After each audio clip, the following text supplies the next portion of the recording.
주제는 스마트 시티와 혁신 성격이가 되고요. 오늘 연사분을 사실 굉장히 어렵게 모셨습니다. 조대영 산업단장님이신데요. 아시겠지만 현재 이제 대한민국에 저는 이제 스마트 시티와 관련해서 국가 전략 프로젝트를 국가적으로 추진을 하고 있습니다. 이 국가 전략 프로젝트의 총괄 책임자이시고 이 관련해서 사업 단장을 맡고 계십니다. 큰 박수로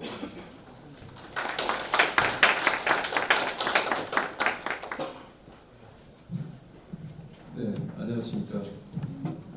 앞에 백 교수님께서 시간을 많이 단축을 시켜주셔가지고 제가 좀 더 압축해서 말씀드리겠습니다. 방금 소개받은 것처럼 저는 현재 스마트시티 국가 혁신성장동력 프로젝트의 총괄 사업단장을 맡고 있습니다. 그래서 실질적으로 제가 말씀드려야 될 거는 스마트시티에 대해서 많은 얘기를 하고 있는데 저는 스마트시티를 구현하는 책임을 갖고 있는 입장입니다. 그래서 실제적으로 실증을 하고 시민들의 서비스까지 끌어내는 작업을 하기 때문에 현실적으로 부딪히는 많은 문제들 속에서 어떻게 하면 최적의 해법을 찾을까 고민을 많이 하고 있습니다.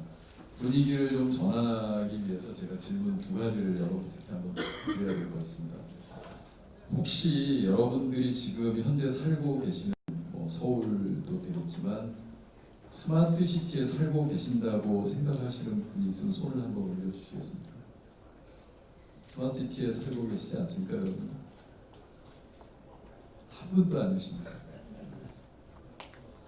그러면 충격입니다, 제가. 두 번째는 여러분들이 지금 살고 계시는 살아가는 어떤 여러 가지 활동들 있잖아요. 일을 하거나 잠을 자거나. 그게 스마트시티와 관계 있다고 생각하시는 분들 손 한번 들어주시겠습니까? 역시 또 자꾸 제가 겪고 있는 문제가 바로 이 문제입니다. 그러니까 대한민국이 엄청나게 많은 것들을 보여주고 많은 것들을 펼치고 있음에도 불구하고 우리가 뭘 잘하고 있는지를 인식하지 않는 경우가 많습니다. 전 세계적으로 스마트시티의 서울시는 거의 랭킹 5위, 6위, 어떤 때는 1위 왔다 갔다 하거든요. 모든 전 세계 사람들이 전문가들이나 일반 사람들이 서울이 진짜 스마트하다고 느끼고 있는 그 도시에 살고 있는 우리는 정작 우리가 스마트하다고 생각하지 않는 건 우리가 되게 꿈이 큰 거죠. 욕심이 대단한 거죠. 그 욕심을 찾아서 가는 그 긴 여정을 한번 가보자고요. 저희가 얼마나 잘할 수 있는지 가봤으면 좋겠어요. 저는 ICT 전문가는 아니지만 원래 저는 교량공학 전문가입니다. 그렇지만 거의 한 25년 동안 어떻게 하면 스마트하게 혁신적으로 갈 건가 주로 이제 R&D 쪽에서 기획하고 프로그램 만들어 왔고 실제적으로 제가 지금 하고 있는 국가혁신 프로젝트도 2016년부터 한 2년 정도 기획을 해서 데이터 기반의 스마트시티라는 그 대명제를 두고 세계에서 가장 월등한 스마트시티를 구현하려고 지금 기술 개발을 각자를 다 하고 있고요. 아마 세종시하고 부산, 정재승 교수나 이런 부산의 스마트시티는 많이 들어보셨지만 대구하고 시흥에서 실증을 하고 있다는 얘기는 별로 매스컴에 나오지 않을 겁니다. 저희는 뭔가 만들어진 다음에 소개를 하려고 그렇게 준비를 하고 있습니다. 실제적으로 도시에 대한 많은 이슈들이 있는데 앞에서 실감형 콘텐츠도 다 해당이 됩니다. 해당이 되는데 기존 산업에는 뭔가 혁신의 그런 뭔가 기회를 줄 수도 있고 새로운 산업 창출할 수 있는 여러 가지 부분을 다 담고 있어서 스마트시티는 4차 산업혁명의 플랫폼이다 이런 얘기도 많이 하고 있습니다. 그런데 이건 문명의 진화하고 궤를 같이 하고 있습니다. 그래서 여러분들은 어떻게 생각할지 모르겠지만 리차드 볼드윈이나 이런 분들이 얘기하는 것처럼 인류 역사상 도시에 대한 문제를 직접적으로 관여하고 문제를 직접 해결할 수 있는 수단을 확보한 첫 번째 세대입니다. 지금 현재 우리가 빅데이터도 그렇고 AI도 그렇고 여러 가지 기술들이 도시에 대한 문제를 근본적으로 살펴보고 해결할 수 있는 실마리를 풀 수 있는 첫 번째 세대고 앞으로 이 흐름은 적어도 뒤에 말씀드리겠지만 30년 이상 계속 될 거라는 그 전반적인 전망이 있습니다. 왜 그러냐면 도시에 대한 문제는 상당히 복잡합니다. 그래서 뭐 교육에 대한 문제도 있고 고령화 문제도 있고 교통 지정체 문제, 일자리 문제 이 모든 것들은 복합적으로 복잡계 속에서 펼쳐지고 있고 이 속에서 일어나는 많은 그 이유들은 다 상호작용을 하고 있거든요. 그래서 최근에 복잡계에 대해서 많은 얘기를 하고 있습니다만 뭐 제프리 웨스트 같은 분이 그 복잡계 얘기를 하면서 사실은 도시가 우주 다음에 가장 복잡한 복잡계라고 얘기를 하고 있고요. 이제 그런 측면에서 복잡계의 가장 기본적인 정설이 연결과 상호작용의 개념을 가지고 도시 문제를 풀고자 하는 노력을 하고 있습니다. 실제적으로 인구는 많이 늘어나고 있고요. 대부분의 아시아, 아프리카에서 늘어나고 있고 현재 인구가 74억 명이라고 하면 2050년까지 90억 명이 될 거라고 위에는 전망하는데 불과 인구는 16억 정도 늘어나지만 도시에 대한 인구는 30억 명 이상 늘어날 거다. 이런 얘기를 하고 있고요. 현재 도시화의 비율은 한 54%, 55% 정도 얘기하고 있는데 그때 되면 한 70% 가까이 되지 않겠느냐 이렇게 전망하고 있습니다. 그래서 우리나라가 도시를 압축적으로 성장시킨 그 경험을 토대로 해서 아시아나 아프리카에 한국의 도시 발전 모델을 뭔가 수출의 기회도 가질 수 있고 뭔가 산업 창출의 기회가 있다라고 보고 있는 것이고요. 실제적으로 도시의 복잡계는 현재 우리가 살고 있는 도시의 설계나 이 운영하는 방식은 사실은 산업혁명 시기에 만들어진 시스템을 그대로 가져가고 있죠. 그걸 사일로라고 얘기하죠. 에너지 사일로, 교통 사일로. 그 사일로 간의 소통을 못하고 있는데 대표적으로 여러분들이 생각하실 때 전기차가 왜 보급되지 않는가가 바로 이 사일로 문제죠. 그러니까 전기차가 뭐 CO2 이미션 문제도 해결할 수도 있고 그 다음에 전기를 하려면 신재생 에너지를 연결을 시켜줘야 되고 분산화시켜야 되는데 그러면 충전 인프라를 어디에 설치하는 게 좋으냐? 아파트 안에다가 공동주택에 충전 인프라를 설치하는데 어떤 이슈가 생깁니까? 공동 전기료를 통해 가지고 왜 몇몇 소수의 사람들을 위해서 충전시키는데 비용을 왜 내가 지불을 해야 되느냐 이런 그 커뮤니티 문제도 발생하고 있고 그 다음에 시설 자체가 바뀌어야 되고 여러 가지 급속 충전하는데 배터리 수명은 줄어들지 급속 충전 문제 완속 충전하려면 40분 이상 제주도에서 벌어지는 것처럼 이 줄을 어느 시점에 내가 기다려서 그 충전을 시켜야 되는지 이거 가지고 다툼도 있고 많은 문제가 있죠. 이걸 어떻게 크로스 도메인 문제죠. 크로스 도메인을 어떻게 이걸 해결하느냐 도시 안에서 이게 대단히 중요한 문제고 가버넌스 문제이기도 하고요. 그러면 정부에서 모든 걸 해결할 수 있는 탑다운 형태의 어프로치는 절대 해결이 안 된다는 거죠. 그래서 시민 참여가 필요하고 이런 등등의 여러 가지 이슈들이 존재합니다. 그 다음에 도시에 대한 문제를 보면 신진대사, 좀 전에 실감형, 간 이식도 얘기하고 여러 가지 얘기를 합니다만 자연계의 그 가장 기본적인 원칙으로 들어가서 과학적인 어프로치를 하면 생태계라고 얘기하는 생태계 출발은 뭡니까? 태양에너지가 와서 지구가 생명체가 유지가 되고 또 배출이 되고 순환이 되고 이런 구조가 마이크로스코픽하게 다 이게 적용이 될 수가 있어요. 인체도 마찬가지로 인체 안에 순환이 되고 순환되지 않으면 생명은 다 하는 것이고요. 그 다음에 뭔가를 섭취를 하고 배설을 하고 이런 구조를 가지고 있잖아요. 도시도 마찬가지. 도시가 순환하고 계속해서 활동하는 그런 활동체라고 생각을 하면 물건이 오고 택배를 하든 에너지가 오든 이 모든 것들이 순환이 되고 배출이 되는데 이걸 어떻게 옵티마이즈 하느냐 하는 문제가 있죠. CO2 클라이밋 체인지 문제도 있고 그래서 어떻게 운영하고 어떻게 자원 사이클을 만드느냐 하는 문제가 또 중요한 이슈가 됩니다. 그리고 도시에 대한 혁신을 여러 가지 스타일로 세계경제포럼 4차 산업혁명의 전줄 정도로 여러 가지 도시 얘기를 많이 하고 있습니다만 어떤 도시 혁신을 만들어 갈 거냐 그걸 통해서 어떻게 도시를 진화시킬 거냐 그런 측면에서 보면 대한민국이 전 세계에서 가장 진화하기가 좋은 구조를 가지고 있죠. 어떻게 할 거냐의 문제, how to의 문제예요. 뭐를 스마트시티를 하는 게 중요한 게 아니라 어떻게 스마트하게 만들 수 있는가가 중요한 거고 그 과정 속에서 생태계가 만들어질 수 있다고 보는 거죠. 그런 측면에서 보면 스마트시티는 하나의 뭐 레토릭이냐 뭐 유행이냐 그게 아니고 도시가 진화하는 걸 관통하는 그걸 총체적으로 표현한 용어인 겁니다.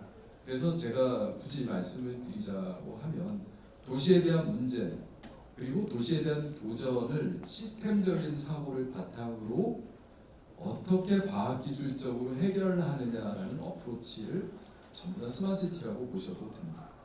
뭐 실질적으로 그게 어떻게 전개되는지도 말씀을 드려야 될 것 같은데 스마트시티에 대한 정의는 일반적으로 저희가 UCT에서 경험했던 것처럼 ICT를 적용해서 CCTV를 가지고 컨트롤 센터를 만들고 모니터링을 하고 일종의 관제형의 그런 모델이 최초의 모델이라고 생각하면 됩니다. 근데 우리나라는 주로 초고속 광통신망을 이용해서 자가망을 통해서 도시 관제센터를 만들었던 그런 형태인데 2007년도, 2008년도에 아이폰이나 뭐 스마트폰 형태가 되면서 모바일이 발전하잖아요. 그 흐름을 못 따라갔어요. 여전히 탑다운 어프로치를 하고 보여주고 그러니까 시민들 입장에 체감을 못하다 보니까 이게 무슨 스마트시티냐 아는 사람들만 신도시에 있는 사람들만 좀 좋은 환경에 살고 있다 이렇게 생각을 하는 거죠. 그 와중에 전 세계적으로 벌어지는 건 모바일 환경을 통해서 어떻게 세세한 시민들이 원하는 서비스를 만들어가느냐 마치 배달의 민족의 배달 서비스 같은 그런 것들이 곳곳에 나타나기 시작한 겁니다. 그래서 실제적으로 지금 현재 스마트시티의 대명제는 세 가지예요. 도시 문제를 어떻게 해결할 거냐 그리고 지속가능한 성장 지금 뭐 아래 공포 얘기하지만 이 리세션을 어떻게 극복할 거냐 유럽이나 미국에서 고민하고 있는 거고 어떻게 하면 디지털 기술, 디지털 산업을 발전시킬 거냐 뭐 이런 거고요. 실제적으로 스마트시티가 포괄하고 있는 부분은 우리나라가 도시화율이 한 95% 가까이 됩니다. 거의 대부분의 영역이 스마트시티 영역 안으로 들어갑니다. 교통, 에너지, 시설물 관리, 그리고 생산성을 높이는 여러 가지 부분, 비즈니스적인 부분, 팩토리도 메이커 스페이스라든지 이런 그 3D 프린터가 보급이 되면서 도시 안으로 공장이 또 들어오는 부분도 있고 하우징 부분도 있고 그래서 이 부분을 어떻게 데이터 기반으로 스마트시티를 플래닝하고 매니지먼트하고 어떻게 이 부분에 대해서 리사이클을 하느냐 하는 부분이 중요한데 여러분들이 데이터 기반의 스마트시티를 얘기할 때 어떤 데이터를 어떻게 쓸 거냐를 얘기를 주로 하시잖아요. 근데 아까 엣지 컴퓨팅도 얘기를 하지만 데이터를 어떻게 생성시키고 수집하고 이 부분도 대단히 중요하거든요. 그럼 현재 우리나라가 여러분들이 생각하실 때 처음에 질문을 드렸던 것처럼 서울이 스마트시티냐라고 할 때 스마트하지 않다라고 생각하는 것은 여러 가지 이유가 있죠. 서울시의 공무원들이 스마트하지 않다라고 생각하는 부분도 있고 그 다음에 서울 시민들이 스마트하게 서로 협력하지 않는다라고 생각할 수도 있고 그 다음에 사실은 가장 중요한 거는 내가 원하는 거를 이 도시가 충족시켜주지 않는 부분이 제일 클 거예요. 그런데 내가 원하는 부분을 충족시켜주기 위해서 어떤 부분이 필요한가 하는 부분을 한번 생각을 해보자고요. 교통지정체가 발생해요. 같이 어울려서 가는데 차가 막히는데 차가 안 막혔으면 좋겠다고 생각을 해요. 그건 자기 혼자만의 생각이 아니에요. 옆에 있는 차도 똑같은 생각을 해요. 그러면 누군가가 자본주의 사회에선 자기의 그 나름대로 욕심과 욕구를 충족시키기 위해서 열심히 달려가죠. 그럼 모두 다 부자가 되겠다고 하면 부자가 될 수 없는 거죠. 누군가는 가난할 수밖에 없는 그런 구조인데 그 속에서 어떻게 밸런싱 포인트를 잡을 거냐 이걸 찾아야 되거든요. 그게 인사이트고 그게 코그니티브한 거죠. 그 부분을 서울시는 교통지정체 원인을 밝혀내는데 좀 더 정확한 정보를 파악해서 그걸 구체적으로 해결하는 것을 하지 않고 있죠. 아직 여전히 보여주는 것만 하고 있죠. 그 정도 수준까지 가서 뭐 미세먼지가 되기 때문에 갑자기 홀짝제를 하자는 거예요. 내가 급하게 병원을 가야 되는데 그걸 무조건 지켜야 되느냐 되게 컴플레인이 생길 수밖에 없죠. 그럼 그걸 선택적으로 어떤 사람은 피할 수 없이 그걸 지켜야 되고 어떤 사람은 뭔가 플렉서블하게 내 자유 의지를 통해서 뭔가 이런 트러스트가 생기고 이런 부분들이 아직은 부족하죠. 이걸 어떻게 만들어 나가느냐가 저희한테 큰 도전 과제가 될 건데 실제적으로 국토부에서는 기술적인 얘기를 많이 하고 있어요. 사업 얘기하고 있는데 시민들이 느끼기는 아직은 좀 부족한 부분이 있어요. 좀 전에 말씀드린 것처럼 내가 원하는 서비스, 내가 원하는 세상의 모습, 내가 원하는 이유, 사람들 어울릴 수 있게 왜 안 될까? 이것이 이제 앞으로 저희가 서울시도 혹은 모든 지자체가 추구해야 될 방향이 될 것이고요. 그러다 보면 데이터라는 부분에 있어서 현재 벌어지고 있는 정치적인 상황이 힘센 사람이 빅마우스가 모든 걸 리드해서 결정해서 가면 그냥 거기에 끌려가는 이런 구조가 아니라 객관적인 데이터에 근거해서 누구나가 인정할 수밖에 없는 그런 의사결정을 하도록 자꾸 진화가 된다라고 생각하시면 돼요. 그거는 정치적인 것뿐만 아니라 경제, 비즈니스, 심지어 부동산, 임대 계약을 함에 있어서도 적용될 수 있는 부분이고 그 과정에서 블록체인도 필요하겠죠. 실질적으로 맥킨지가 세계 50대 도시를 쭉 분석을 해보면 다 스마트시티 효과가 있다는 거죠. 일자리 창출도 한다는 거예요. 4차 산업 인공지능하면 일자리 줄어든다고 생각하는데 사회적 기업이 많이 늘어날 수밖에 없는 부분이 있어요. 이 분절되어 있는 틈새를 메꿔주는 많은 산업들이 나타날 수밖에 없다라고 하는 부분이고 자원을 절약하고 여러 가지 효과가 있다고 분석이 돼 있어요. 실제적으로 유엔에서 얘기하는 2030 서스테이너블 디벨롭먼트 골에 대해서는 과학기술, 교육, 노동, 심지어 도시에서는 11번째 인클루시브하고 세이프하고 레질리언트하고 서스테이너블한 이런 정도의 스마트시티의 골을 정해놓고 어떻게 이걸 만들어 갈 거냐. 전 세계 도시들은 다 이걸 추구하고 있습니다. 그래서 실제적으로 제가 볼 때는 세종하고 부산시 에코데이터 시티 모델은 캐나다 토론토에 구글이 하고 있는 사이드워크랩의 퀘이사이드 모델하고 아마 경쟁하게 될 거라고 보는데 이 퀘이사이드 모델은 목조 주택을, 목조 아파트를 33층까지 올리고 모듈러로 만듭니다. 그리고 코스트는 25% 정도 세이브 시킵니다. 그리고 자율주행차가 다닐 수가 있고 트램이 다닌다. 이런 6월 말에 MIDP라고 해서 토론토에 여러분들 그 구글에 찾아보시면 볼륨 4개짜리 한 1000페이지 정도 보고서가 있는데 여러분들이 일독을 권합니다.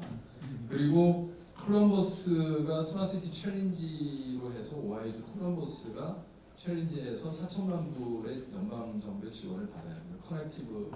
커넥티비티 그리라든지 전기차라든지 여러 가지 스마트 그리드 같은 걸 하게 되는데 이 도시가 4천만 불 지원을 연방 정부에서 받으니까 마이크로소프트나 구글이나 이런 데서 IBM도 그렇고 한 2억 불 정도를 투자해서 지금 현재 미국에서 가장 뜨거운 스마트시티는 오하이주의 콜럼버스라고 보시면 됩니다. 바르셀로나나 암스테르담 이런 데가 하기는 하지만 사실은 그 투자 측면에서 보면은 미주에서 벌어지는 게 좀 더 거대하다고 생각하시면 됩니다. 싱가포르는 버추얼 싱가포르 디지털 트윈으로 유명하기는 하지만 싱가포르 자체가 제한적이고 600만의 통제된 탑다운 어프로치를 많이 하고 있기 때문에 전략적인 부분은 싱가포르가 분명히 강점이 있음에도 불구하고 여러 가지 한계가 있다고 볼 수가 있습니다. 그리고 스마트시티는 신도시뿐만 아니라 기존 도시에도 많이 적용을 할 수밖에 없는 것이고요. 실제적으로 미션 중심으로 스마트시티를 보게 되면 사회적으로는 전 연령 친화적인 올 에이지 프렌들리라고 얘기하는데 노인들도 살기 좋고 어린아이들도 살기 좋은 그다음에 데이터 기반의 코그니티브 스마트시티 그리고 각각의 사일로들이 좀 더 스마트한 것보다 더 나가는 게 애자일이거든요. 그러니까 좀 더 실행 가능한 구조까지 가는 게 애자일 스마트시티라고 얘기할 수 있고 그다음에 자원 순환형이 서큘러 스마트시티 이 4가지 컨셉을 가지고 전 세계 모든 스마트시티는 다 통합적으로 정리가 됩니다. 이거는 제가 사업단을 하면서 쭉 여러 가지 거의 한 수백 개 외국 케이스를 정리를 하면서 최근에 범부처 연계의 스마트시티 로드맵을 세우면서 정립된 방향이기 때문에 아마 우리나라 정책 방향으로 정리가 될 거라고 보고 있습니다. 실질적으로 그 세부적인 내용을 보면 소셜 스마트시티라고 얘기하는 것은 아까 말씀드린 것처럼 사회적인 부분하고 도시 측면에서 어떻게 상호작용을 시키면서 서로가 좀 더 행복하게 좀 더 자유롭게 살 수 있을까라는 걸 추구해 나가는 건데 최근에 혼밥이나 혼집이 많아지는데 쉐어링 스페이스가 많이 늘어나고 있죠. 배달의 민족이 쉐어링 키친에 투자하고 있는 거 혹시 아시는지 모르겠지만 이런 등등의 많은 부분에 대한 작업들이 일어나고 있고요. 커뮤니티브 스마트시티라고 해서 인공지능이 이제 곳곳에 들어간다고 생각하시면 됩니다. PwC에서 재작년에 발표한 그런 여러 가지 미래 모습이고요. 가상 도시도 있고 무인교통 최근에 발표를 했죠. 무인교통 쪽에 엄청나게 투자를 하겠다고 얘기를 하고 있고 현대자동차 같은 경우는 최근에 나사에 있는 신재원 박사를 영입을 해서 미래 자동차 쪽에 집중적으로 투자를 50%를 하고 드론 택시에도 한 30% 투자를 하고 서비스에 20% 해서 포트폴리오를 바꾸겠다. 제가 볼 때는 IBM이 하드웨어에서 소프트웨어로 변환한 그런 트랜스포메이션이나 제너럴 일렉트릭이 백색 가전에서 캐피탈 쪽하고 이런 그 서비스 쪽으로 변환한 그 트랜스포메이션에 준한다, 버금간다고 저는 얘기하고 싶습니다. 현대자동차에. 그래서 하드웨어 매니팩처러에서 서비스 프로바이더로 분명히 방향을 전환한 거예요. 제가 볼 때는. 그래서 이제 그런 측면에서 많은 시사점이 있고요. 그 다음에 실제적으로 도시 안의 입션트 시티를 위해서 여러 가지 인프라들이 많이 발전이 될 거라고 생각하고 있고요. 앞에서 말씀드린 서큘러 스마트시티에 대한 모델은 이미 유럽에서 메가더 재단이라든지 C40 그 단체라든지 많은 부분에 UNDP도 그렇고요. 많은 부분에 노력을 하고 있어요. 그래서 어떻게 리사이클링하고 리유즈하고 리퍼비시먼트하는 이런 부분의 과정들이 있습니다. 국내에서는 여러 가지 기존 도시에 대한 성과도 필요하고 표준화도 필요하고 혁신 생태계 조성도 필요하고 해외 수출도 해야 되겠다라고 생각하고 있고요. 실제적으로 불과 2년 동안에 전국적으로 각 지자체 스마트시티 관련한 조직은 80개 정도 생겼습니다. 그리고 엄청나게 많은 사업들이 지금 펼쳐지고 있고요. 직접 여기에 사업에 참여하시는 분들도 있겠지만 엄청나게 많은 지금 생태계가 형성되어 있고 실제적으로 세종하고 부산 에코데이터시티는 뭔가 새로운 도시의 모델을 만들기 위해서 노력하고 있고요. 그러다 보니까 다양한 포트폴리오가 현재 국토부 중심으로 진행이 되고 있습니다. 아마 이거는 산업부라든지 과기정통부 그리고 행안부까지 이렇게 쭉 펼쳐질 수밖에 없는 상황이고요. 실제적으로 부산 에코데이터시티와 세종 5-1 생활권의 차이는 부산 에코데이터시티는 약간 서큘러시티 개념으로 해서 물친화적인 그런 도시를 만들려고 하고 있고 세종은 이제 생활 중심으로 해서 차 없는 지역도 만들고 자유차도 집어넣고 이런 시도를 하고 있습니다. 아마 내년도부터 본격적으로 추진단이 만들어지면서 실제적인 성과를 만들어내기 위해서 현재 약 2천억 이상의 투자가 지금 예고되어 있는 상태고요. 지금 제가 하고 있는 그 혁신성장능력 프로젝트는 대구하고 시흥시 실증 모델을 하고 있는데 여기서 만들어진 기술이 좀 전에 말씀드린 세종하고 부산에 쓰여질 거거든요. 저희가 만드는 가장 중요한 기술은 데이터 허브 모델이에요. 전자부품연구원 팀이 11개의 컨소시엄을 지금 현재 만들고 있고 저희가 하는 이 프로젝트가 메머드하다고 얘기할 수 있는 거는 이동통신 3사가 다 참여하고 있고 5G도 구현을 할 거고 그 다음에 블록체인이나 AI도 같이 들어갈 거고 그리고 다음 카카오, 네이버도 현재 참여하고 있고요. 그리고 LH나 한전, LX 이런 큰 그 공공기관, 교통안전공단도 들어와 있고 그리고 우리나라의 대표적인 연구, 출연연구기관 애트리라든지 교통연구 건설기술연구원 그리고 많은 그 인류 대학들, 중소기업들에서 126개 기관이 현재 참여하고 있고 실제적으로 1,200명의 연구진 2022년까지 1,350억 원이 투입되는 메모되는 프로젝트. 그래서 현재까지 진행되는 스마트시티 관련한 R&D 규모로서는 아마 제일 크고 전 세계적으로도 상당히 큰 규모입니다. 그리고 저희가 만든 데이터 허브 모델은 글로벌 표준으로 저희가 2022년까지 하는데 글로벌 표준으로 드래프트를 내게 돼 있어요. 그래서 금년 5월달에 유럽 쪽에 100개 도시를 플랫폼을 관장하고 있는 파이웨어라는 인더스트리 4.0부터 시작해 10년 동안 축적된 파이웨어 플랫폼 기술하고 저희하고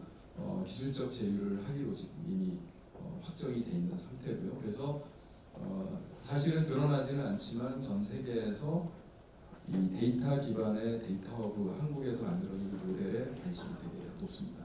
그래서 그런 측면에서 좀 저희가 기술을 주도하고자 하는 그런 측면이 있고요. 이 기술을 대부에는 교통, 마스 시스템이라고 하죠. 모빌리티에서 서비스나 스마트 파킹이나 그다음에 안전, 뭐 긴급 분할이라든지 재재난 방지하는 부분, 그다음에 시설물 관리, 시민 소셜 이쪽에 SNS뿐만 아니라 소셜 클라우드 소싱하는 부분, 이런 부분들에 대한 거는 대구시의 도시 레벨에서 250만 인구의 대구 대상으로 해서 데이터 센터를 만들고 기존의 레갈 시스템하고 연결하는 그런 프로젝트를 지금 하고 있는 거예요. SKT가 전체적으로 총괄을 하고 있고요.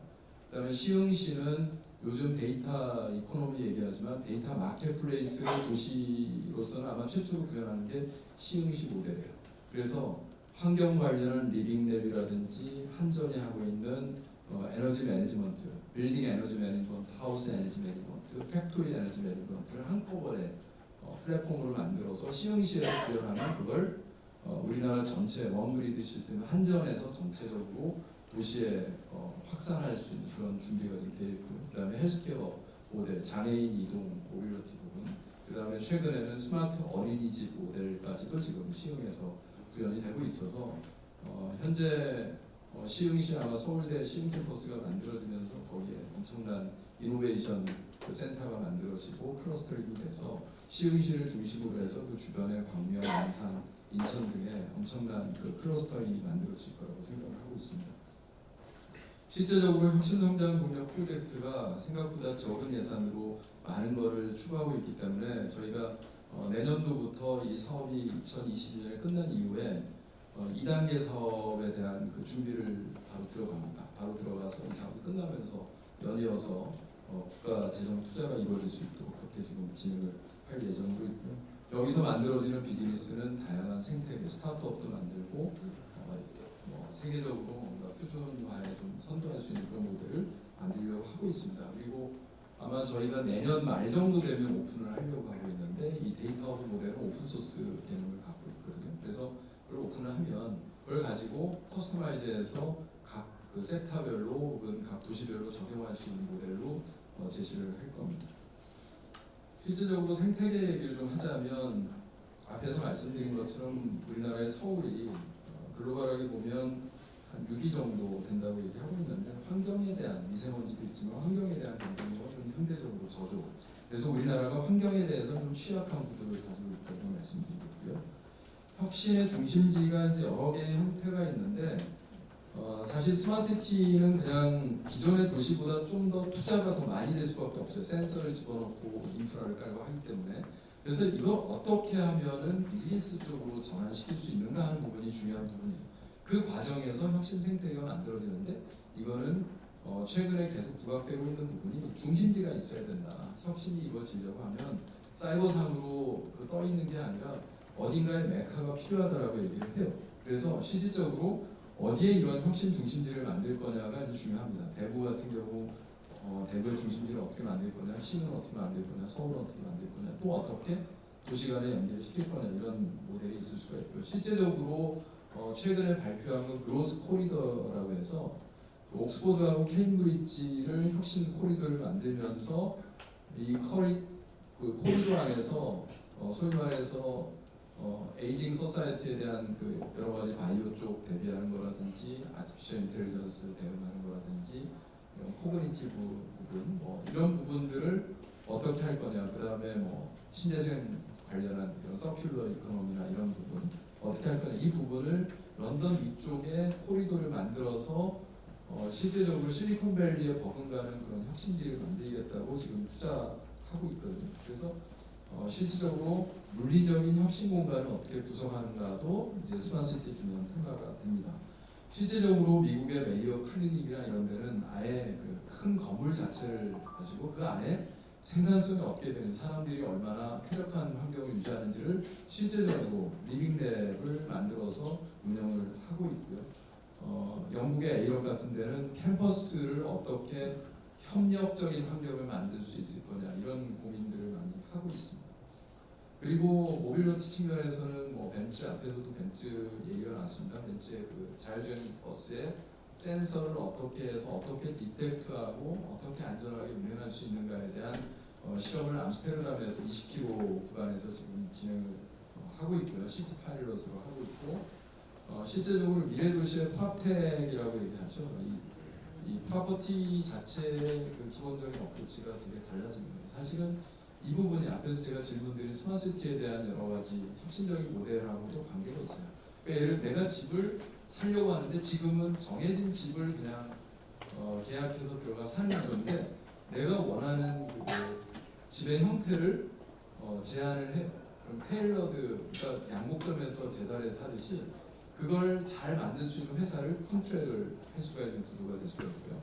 그 다음에 부동산 브로키지가 깨진다고 하잖아요. 그 블록체인으로 하면. 그래서 그 부동산 거래하는 것들이 블록체인을 통해서 아티피셜 인텔리전스 이용해가지고 실제적으로 이게 아주 투명하면서도 신뢰할 수 있는 그런 거래가 스마트 컨트랙이나 이런 게 앞으로 생길 거라고 보는 것이고, 그 다음에 건물 같은 경우도 해체하는데 지금도 그 백호라고 하죠. 일일이 아파트를 위에서부터 깨고 내려오다가 뭐 사고 나는 경우도 있는데 그게 모듈러 형태로 해서 쉽게 해체할 수 있는 그런 형태로 바뀔 거고요. 이제 이런 등등의 여러 가지 미래에 대한 방향성이 있습니다. 지금 마지막 아마 그림이 체크가 안 된 것 같은데 사실은 이제 그냥 구두로 설명하면 콘트라티에프라고 이 경제 그 파동 이론이 있어요. 이게 6번째 파동이 러시아 경제학자의 콘트라티에프의 파동이 2008년에 글로벌 리세션 이후에 주춤했던 걸 다시 끌어올리는 가장 결정적인 그 콘텐츠가 스마트시티라고 얘기하는 게 영국의 그 도시 지리학자 마이클 베티라는 분이에요. 이분은 복잡계로 도시를 거의 20년 이상 연구하신 분이거든요. 그래서 스마트시티는 그냥 단순히 기술이나 서비스 영역에 머물지 않고 사이언스 레벨, 그러니까 시티 어번 사이언스라고도 얘기하고 어번 인포메틱스로 해서 상당히 학문적으로 지금 많이 깊어지고 있어요. 그래서 이런 측면에서 소셜 피직스, 그 MIT의 알렉스 교수가 얘기하는 소셜 피직스도 훨씬 더 다채롭게 나타날 것이고요. 그래서 제가 말씀드리고 싶은 거는 앞으로 혁신 생태계를 얘기를 하자면 스마트시티에 관계되는 분들 하니까 제가 그러니까 이 중에 한 20명 정도 손을 드셨더라고요. 여기에 계신 모든 분들은 제가 볼 땐 당연히 여러분들은 스마트시티 안에 살고 계시고 여기 계신 모든 분들 스마트시티 안에 살고 계시는 거고요.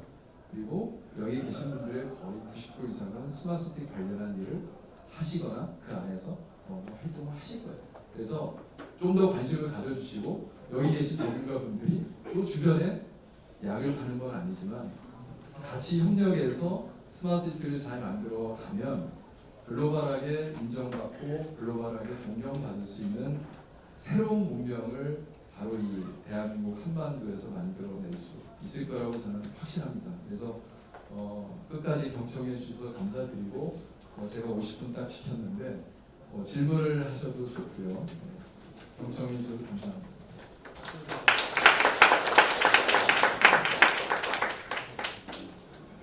사실 별로 강연을 많이 하시는 분들은 이름만 보셨으니까 궁금한 사람이 있습니다.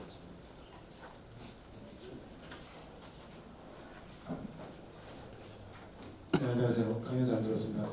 현장님, 이 스마트 시티 기술을 지금 현재 개도국에 어떻게 전파를 하거나 팔거나 ODA를 통해서 하거나 이런 것들이 있나 몇 번 들은 적이 있는데 별로 이렇게 다른 나라하고 그렇게 큰 차이점도 우리 기술이 없어서 그렇게 크게 잘 전파도 안 되고 베트남에 했다는 얘기는 들었는데 이제 그런 것들을 동향을 좀 알려주시면 그리고 방향성도 어떻게 하면 좋겠다. 예, 상당히 좋은 질문이신데요.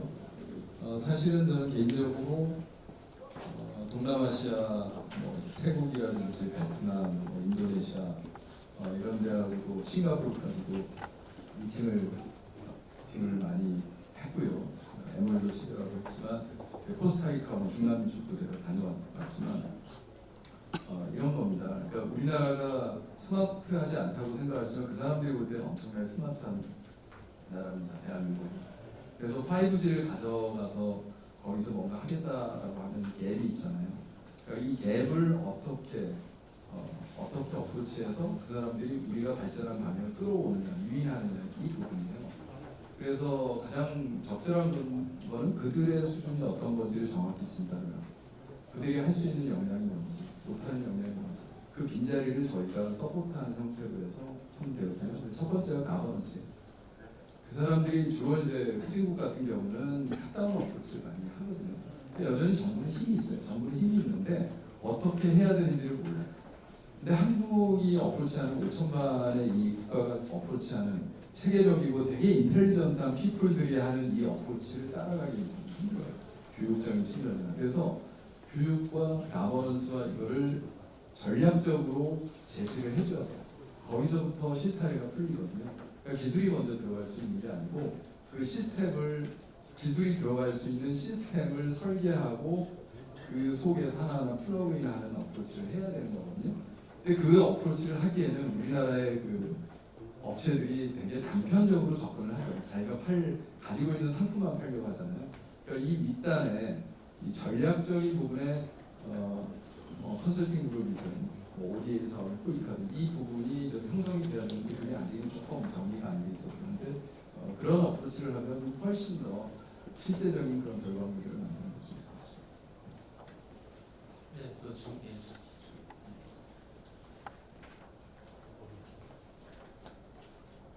저기 문인데 손 한 번만 다시 들어주시겠어요? 저기 계신 분 먼저 말씀하시죠. 네, 하나 질문 좀 드리겠습니다. 그 맥킨지 아까 말씀하시면서 스마트 시티 경제 효과가 있었다고 이제 말씀하셨는데 거기서 이제 사회적 기업을 예를 들면서 그런 부분들이 이제 생겨나면서 영향을 줄 수 있다고 말씀하셨거든요. 그런데 그 사회적 기업이 구체적으로 어떤 형태의 기업들이 나타나서 어떤 형태로 또 구현돼가지고 시 운영에 영향을 끼칠 수 있는지 구체적으로 좀 예를 들어주시면 감사하겠습니다. 그 사회적 기업 부분은 제가 볼 때 요즘 얘기하는 플랫폼 비즈니스 형태를 가져갈 수가 있을 거라고 생각을 하거든요. 그러니까 이제 핀란드 같은 예를 들자면 핀란드에서 어떤 실험을 했냐면 저희가 이제 시니어 케어 많이 얘기하잖아요. 그러면 지금 현재 시니어 케어는 이제 세 가지 유형이죠. 좀 더 괜찮은 사람들은 시니어 타운 속에 들어가서 많은 호텔 수준의 서비스를 받는 모델이 있고, 그 다음에 요양병원에 가서 치료를 받거나 아니면은 뭐 요양원에 가거나 아니면 독거노인을 하거나 뭐 이런 형태가 있는데 핀란드에서 어프로치한 건 이제 이런 거예요. 예를 들어서 노인들이 비슷한 70대, 80대 정도 노인분들이 하나의 마을 속에 들어가서 이제 같이 사는 거죠. 근데 스스로 밥을 챙겨 먹으려고 하면 너무 힘들잖아요. 그러니까 일주일에 단번을 정하는 거죠.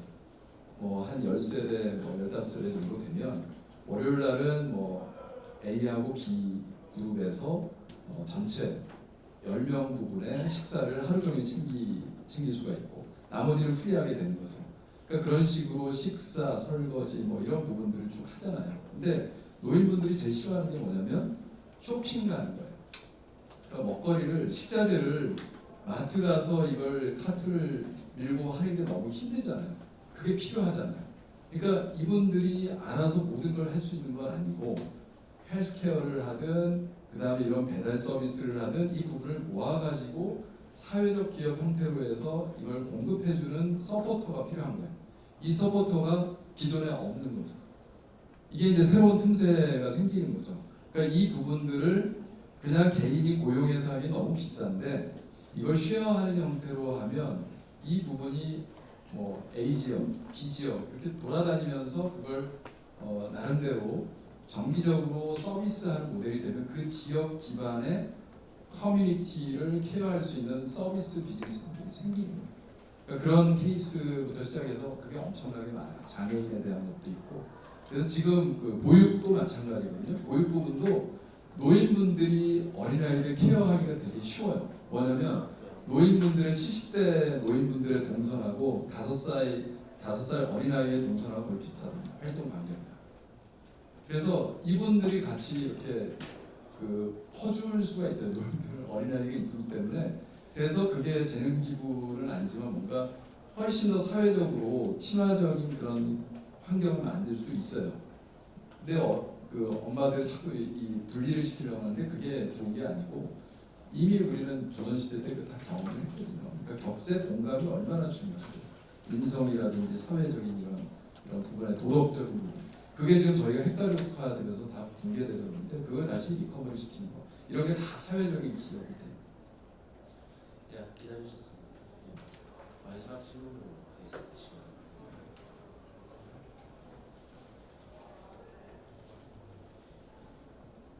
마이크 좀 전달.